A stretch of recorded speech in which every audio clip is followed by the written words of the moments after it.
অনেক ইউনিভার্সিটিতে second time নিয়ে ভয়ঙ্কর ধরনের নোটিশ আসতে পারে। গরুর মতো কোয়েশ্চেন ব্যাংক সলভ করলে লাভ নাই যদি না তুমি সঠিক নিয়ম মেনে পড়াশোনা করতে না পারো। তুমি আসলে আজ থেকে 3-4 মাস পরে নিজের কথা কল্পনা করো। আশা করি এই ভিডিওটা যারা দেখতেছো বা যারা ওপেন করতেছো তারা সবাই সেকেন্ড টাইমার। যারা আসলে চিন্তা করতেছো এই মুহূর্তটাতে শুরু করবা, সেকেন্ড টাইম নিয়ে চিন্তা ভাবনা একটু একটু শুরু করে দিছো, বাট তোমার মধ্যে আরেকটাও চিন্তা আছে যে ভাই হাতে যেহেতু অনেক সময়, অফুরন্ত সময়, এখনো এইচএসসি পরীক্ষা হয় নাই, সো পরবর্তী একটা সময় শুরু করব, 3 মাস ফাটায় পড়বো, চান্স হয়ে যাবে।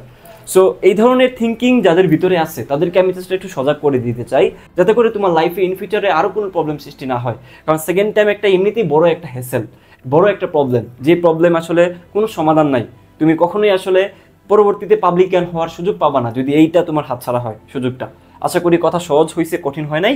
আচ্ছা দেখো, প্রথম কথা হচ্ছে হাতে কম সময়। কেন? কারণ হাতে কম সময়ে এটা বলার উদ্দেশ্য হচ্ছে তুমি যেহেতু 1 বছর, 1.5 বছর, 2 বছর চেষ্টা করেও পারো নাই, তুমি এইটা মাথা থেকে একদম ঝেড়ে ফেলো যে তুমি 3 মাসে বা 2 মাসে শুরু করবা, ধামাইয়া পড়বা, শেষ হয়ে যাবে, চান্স হয়ে যাবে। নোবা, জিনিসটা হচ্ছে সাইকোলজিক্যাল। তুমি যদি একটু একটু করে পড়াশোনা করো, রেদার তুমি যদি একসাথে 3 মাসে সব কিছু পড়ার চেষ্টা করো, অনেক বেশি এটা বার্ডেন হয়ে যাবে।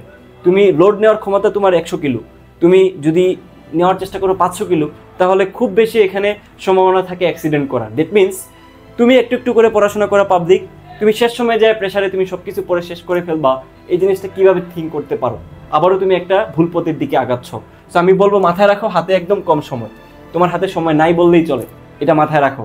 ধামধাম করে সময় চলে যাবে, এইচএসসি পরীক্ষা শেষ হয়ে যাবে, শুরু হয়ে যাবে সেকেন্ড টাইমারদের একটা রেস। কারণ ফার্স্ট টাইমারদেরই হচ্ছে এই জায়গাটাতে জায়গা হয় না, সো সেকেন্ড টাইমাররা কীভাবে এই জায়গাটাতে টিকে থাকবে? সো অনেক বেশি স্মার্ট হওয়া লাগবে। খুব বড় বিপদ। কেন বলতেছি দেখো, সামনের সময়টুকুতে অনেক ইউনিভার্সিটিতে সেকেন্ড টাইম নিয়ে ভয়ঙ্কর ধরনের নোটিশ আসতে পারে। সেকেন্ড টাইমারদেরকে আস্তে আস্তে বাদ দেওয়ার প্রসেস চলতেছে সবগুলো ইউনিভার্সিটিতে। সো আমার মনে হয় যে যত সময় যাচ্ছে তত বেশি তোমার বিপদটা আগায় যাচ্ছে, তাই না? সো তুমি যদি পার্টিকুলার কোনো একটা ইউনিভার্সিটিতে পড়াশোনা করার ইচ্ছা থাকে সেকেন্ড টাইমে, সো এটা একটা ভয়ঙ্কর ব্যাপার হইতে পারে। সে ফর এক্সাম্পল তুমি মনে করো যে হাজি দানেশে তুমি ভর্তি পরীক্ষা দিতে চাও সেকেন্ড টাইমে, ওরা বলে দিল যে আমরা সেকেন্ড টাইম দিব না, যেমনটা জগন্নাথ ইউনিভার্সিটি করছে, তাই না? আগে থেকে কেউ জানতো না। সো তোমার জন্য বিপদ থাকে, কারণ তুমি হাজি জানেশে দিতে পারলা না, বাকিগুলোর জন্য তুমি প্রস্তুত থাকলা না। সো তুমি দেখা যাচ্ছে পরবর্তীতে সবগুলোর জন্যই তুমি নিজেকে তৈরি করতে পারো নাই। আশা করি বুঝাইতে পারছি। সো এই জন্য মানসিকভাবে প্রস্তুত থাকার জন্য আগে থেকে শুরু করো, যাতে বিপদ আসলেও তুমি কাটায় উঠতে পারো, যে কোনো ধরনের হ্যাসেল আসলে তুমি যাতে ওটা ওভারকাম করতে পারো। তারপর দেখো, থিঙ্ক অ্যাবাউট ইউর সেলফ। দেখো তুমি আসলে আজ থেকে 3-4 মাস পরে নিজের কথা কল্পনা করো, যে কোনো পড়াশোনা করে নাই, বাট পরীক্ষার সময় আছে আর মাত্র 2 থেকে 3 মাস বা 2 মাস। সো এই সময়টুকুতে তুমি এতগুলো চ্যাপ্টার, এতগুলো টপিক, এতগুলো টাইপ, অ্যাডমিশন রিলেটেড পড়াশোনা কীভাবে করবা? সব কি আদৌ শেষ করা পসিবল? যেহেতু তুমি সেকেন্ড টাইমার হয়ে গেছো, হাতে 2 বছর সময় থাকার পরেও পারো নাই, তো তুমি শেষ সময়টুকুতে কীভাবে পারবা? একটা মেসাকার অবস্থা হয়ে যাবে না? অনেক ধরনের সাইকোলজিক্যাল প্রবলেম শুরু হবে, মানসিক একটা প্রবলেম শুরু হবে তোমার। অনেক কিছু তোমার দেখবা যে হচ্ছে না, পারতেছো না, তুমি কামব্যাক করতে পারতেছো না।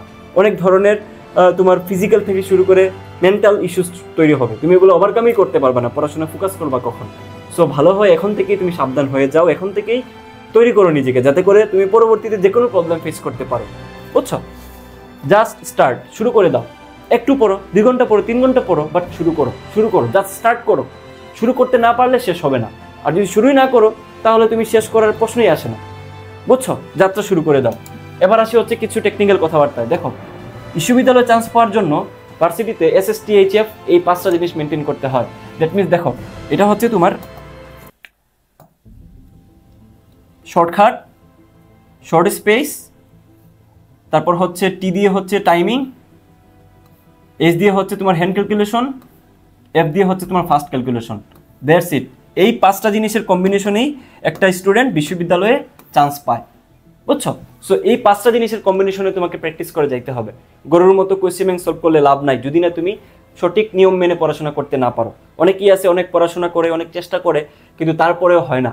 সে নিজেকে মেধাবী দাবি করে, প্রবলেম ঠাস করে সলভ করতে পারে, অনেক জিনিস সে প্রতিপাদন করে, বিস্তৃতি করে সে সলভ করতে পারে, 1 পৃষ্ঠা 2 পৃষ্ঠা লাগায়া ক্যালকুলেটর ইউজ করে।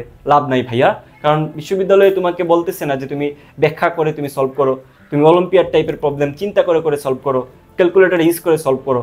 সো তারা যেটা চাচ্ছে সেইভাবে তোমাকে প্রস্তুতি নিতে হবে, তা না হলে তুমি যেই মুরগি সেই মুরগিই থাকবা, তুমি কখনো চেঞ্জ হতে পারবা না। বুঝছো? তারপর দেখো রেগুলারিটি। এই রেগুলারিটি মেনটেনের কথা আমি আগেও বলছি, এখনও বলতেছি যারা রেগুলারিটি মেনটেন করবে, প্রতিদিন 2 ঘন্টা 3 ঘন্টা হলেও পড়বে, 40 মিনিট করে হলেও যারা পড়াশোনাটা চালাবে একদম বন্ধ না করে, তারা কিন্তু ভালো একটা বেনিফিট পাবে বিশ্ববিদ্যালয়ের ক্ষেত্রে। ট্রাস্ট মি, এটা একটা স্কিলের ব্যাপার। এই স্কিলটা একদিন 2 দিনে তৈরি হয় না। একটা ভালো একটা তোমার সময় মেনটেন করতে হয়, প্রতিদিন তোমাকে একটু একটু করে দেখতে হয়, তখন একটা স্কিল তৈরি হয়। নাহলে হুট করে স্কিল গ্রো আপ হয় না।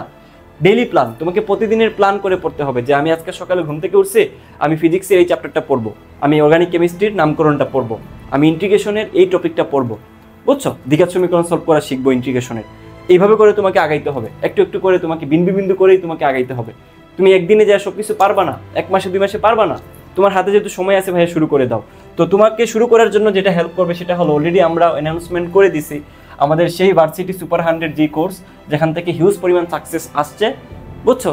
সো আশা করি তোমাদের ভরসার জায়গা এটা হইতে পারে, কারণ যেহেতু এই জায়গাটাতে ভালো টিচার আছে, ভালো কন্টেন্ট আছে, স্টুডেন্টরা এখান থেকে ভালো ভালো জায়গায় চান্স পায়। এবার কিন্তু জিএসটিতে 3rd হয়েছে একজন, জিএসটিতে 3rd। তারপর হচ্ছে তোমার রাজশাহী ইউনিভার্সিটিতে 50তম, 30তম, তারপর তোমার সিইউতে 53তম। এই ধরনের রেজাল্ট কিন্তু আমাদের এখানে জমা আছে স্টুডেন্টদের, সেকেন্ড টাইমারদের বিশেষ করে। সো তোমরা যারাই পড়াশোনা স্টার্ট করতে চাও আমাদের সাথে শুরু করতে পারো। আমরা এই কোর্স নিয়ে ডিটেলস অলরেডি বলে দিছি যে এখানে 25টা লাইভ ক্লাস থাকবে, 40টা এক্সাম থাকবে, বেসিক থেকে শর্টকাট দেখানো হবে, মেন্টরশিপ থাকবে, যেমনটা ভাইয়ের কোর্সে থাকে। ফি মাত্র 450 টাকা, বুঝছো?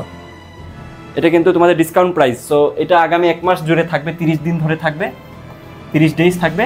আমরা ক্লাস শুরু করে দিব মাঝামাঝি কোনো একটা সময়, এটা অ্যানাউন্সমেন্ট আমরা বলে দিব। যারা ভর্তি হতে চাও তারা এই নাম্বারে মেসেজ করো, অথবা আমাদের সাথে যুক্ত থাকো। এই যে জাহিদ মেথড যেই তোমার গ্রুপটা আছে, এটাতে যুক্ত থাকো। অলরেডি অনেক মানুষ যুক্ত আছে, সেকেন্ড টাইমাররা, তোমরাও যুক্ত থাকো, তোমাদেরই বেনিফিট হবে, বুঝছো? পরবর্তীতে কোনো একটা সময় আমাদের সাথে যুক্ত হয়ে যেতে পারবে। এবং প্রি বুকিংয়ের জন্য এই নাম্বারটাতে মেসেজ করো, বুঝছো? যারা প্রি বুকিং করবা তারা 450 টাকা দিয়ে ভর্তি হতে পারবা। আল্লাহ হাফিজ।